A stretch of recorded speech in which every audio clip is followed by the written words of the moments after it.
Angela has dedicated her life to helping kids in difficult situations, especially when it comes to divorce. Make sure to check out her amazing story. Welcome back to the Revenue Roadmap, the podcast designed to help family law firm owners continue to level up and build their practice. My name is Tyler Dolph, and I am the host here at the Revenue Roadmap. I'm also the CEO of our digital marketing agency, Rocket Clicks, which is hyper-focused and works exclusively with family law firms around the country. Today, we are continuing our interview series with Angela Brown of Angela Faye Brown and Associates.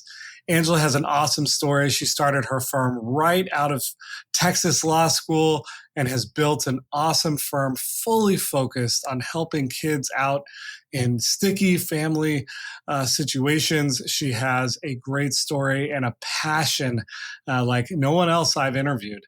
I really hope you enjoy it. Angela, thank you so much for being with us. We really appreciate your time. I appreciate the invite.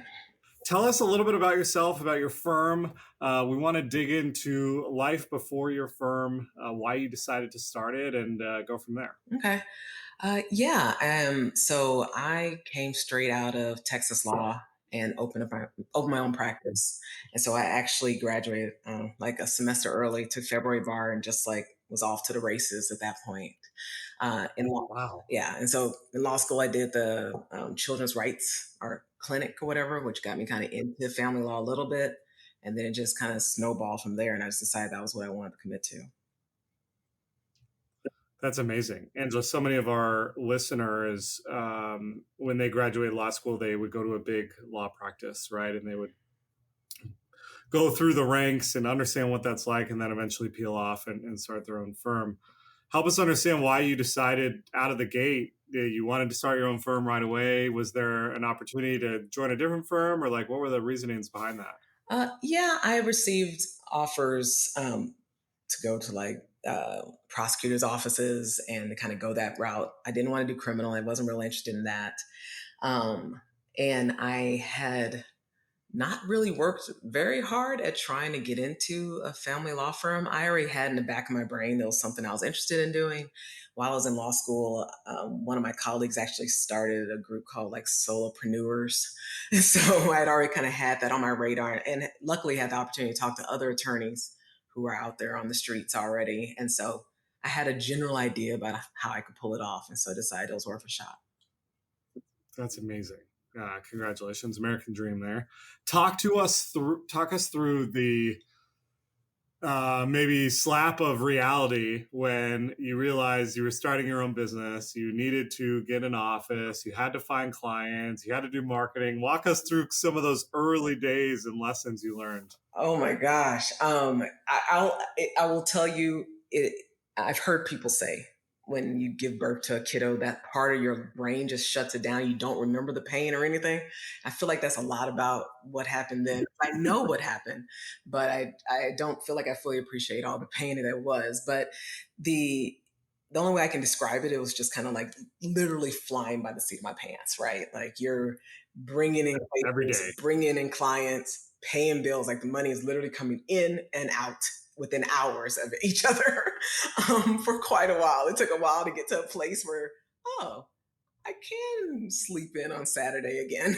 So it was a lot of hustle for sure up front, and figuring out office space, a lot of connecting to colleagues, and trying to just find a place that had a desk and a door. And that's really all I needed to kind of get the ball rolling right. And so I had offices in pretty shady places for a while, until I, got everything pulled together.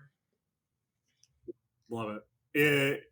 When did you realize that maybe you couldn't do it all on your own, or you needed to make a first hire? Was there like a inflection point of like, we have too many leads, or I want to continue to stay small and do it on my own? Like, what was your mindset, or what is your mindset around growth and scale? Yeah, I mean, I think generally I look around, see what I'm doing that I don't want to be doing, and then find someone else to do that, whatever that is. When I first started out, that first thing was I can't answer my phones. and keep up with this. Like, there's just no way for me to actually answer the calls from my clients or potential leads in an effective way. Like, I was definitely someone who did a lot of research online about marketing and how sales should work. And I was like, there's no way I can call these people back in the amount of time they think I'm supposed to. And so once I got to a place where I had the capacity to bring on anybody, I did. And so I will say I did start out with having an answering service for a little while. And then I realized I had enough work to fill the gaps between the phone calls, fill out this piece of paper, do these things. And so I found someone. And I'll tell you, she started by working at my dining room table in my house for probably the first 2 months before we actually No got into way. the office. So I hired before I had a space to work because it just made sense. So Wow. And how many employees do you have today? right now we have 2 locations. We have no location in downtown Austin and one downtown Houston. Okay. Yeah. Is there a specialty to your firm? If people listening to this, they like what you're saying and they find themselves in a situation. Tell us a little bit about, your firm, your uniqueness and why you're a business. Yeah. I mean, I will say I decided to go to law school because I was working in kind of the social work realm esque, where I was working at like a teen homeless shelter. And by the time a teen gets there, I mean, the family law system has broken in so many places for them to be, 15 and not have any adults that can care for them. And so it was motivating because it's like, how does this happen? I come from this huge family. My dad is the youngest of 10. My mom's the oldest of 8. Whoa. And I knew all of my aunts and uncles and saw them regularly, right? So it was a huge family. So the idea that this person ends up at this shelter and doesn't have anyone just kind of was maddening to me. And so went to law school and decided that was something I was passionate about, was kids and trying to make sure they had the support they needed to kind of, walk their way into adulthood.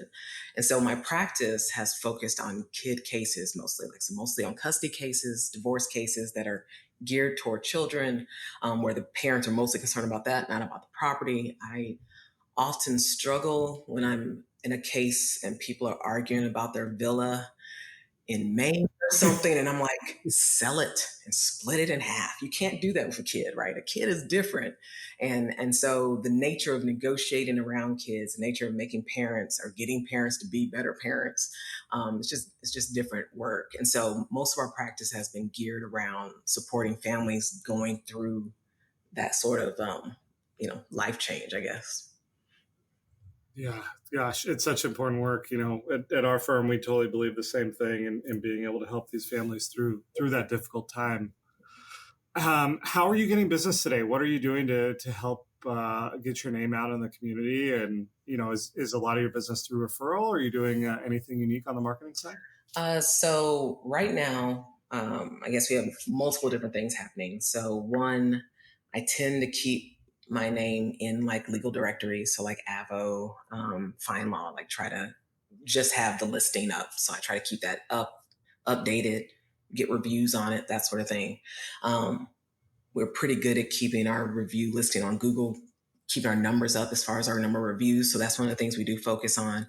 We use Google local service ads right now. And so that's one of the ways we bring in cases.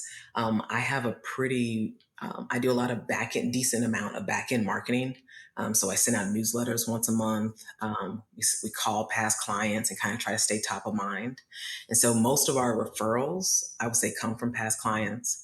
The In addition to that, we sometimes will do a little PPC. I'm not a big fan. It just kind of depends on what's going on, whether or not I'm going to drop cash in that. And then we just recently played with Facebook. Don't think I mastered that, but I'm trying it again this month because I've finished an ebook and I'm trying to kind of promote the ebook and work that through the system as far as getting in front of people. So I think we're going to do a workshop in a couple weeks on Zoom that we'll publicize on Facebook and just kind of create buzz that way and see what happens. But I like playing with new and different ideas when it comes to marketing. So I'm always kind of Love it.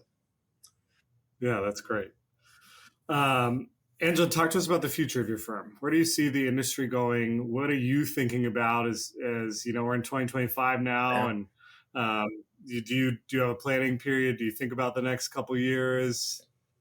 So I tend to do planning in June. So it's been a while since I touched that, I will say.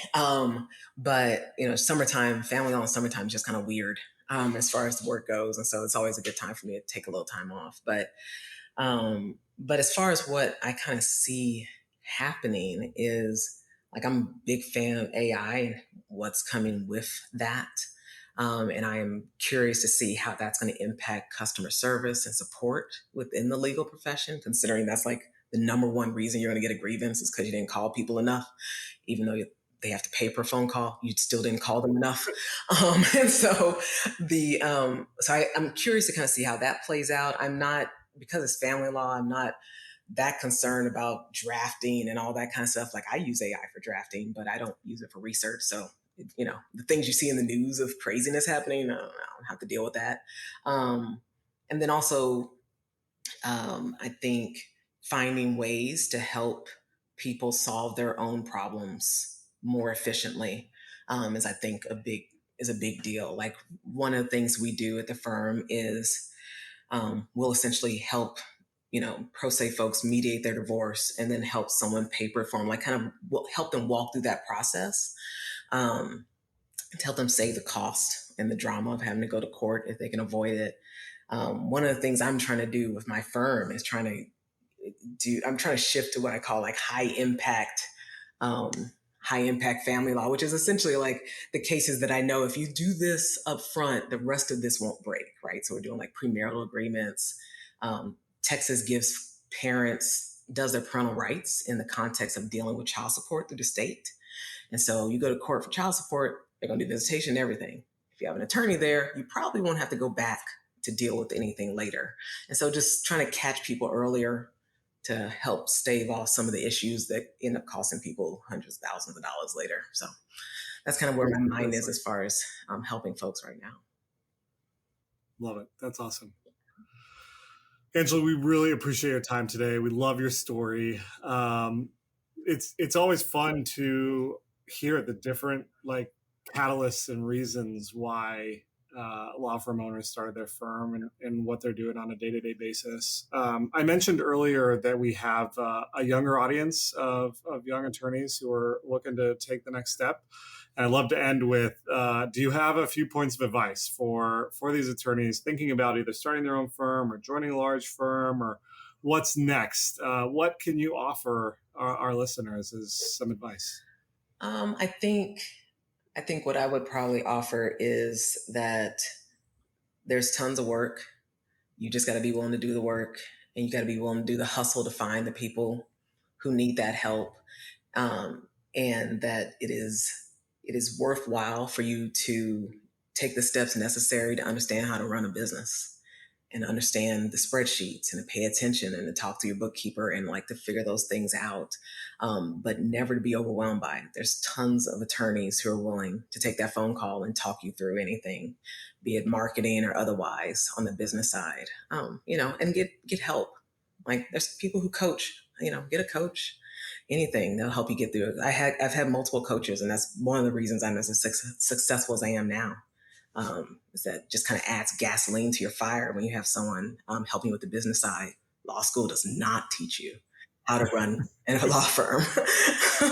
They barely teach you how to practice law. They definitely don't teach you how to run a law firm. So that's what I would. I think in doing, I don't know, we've done maybe 100 of these, and that is the one most consistent comment, is that you don't learn how to run a business at law school.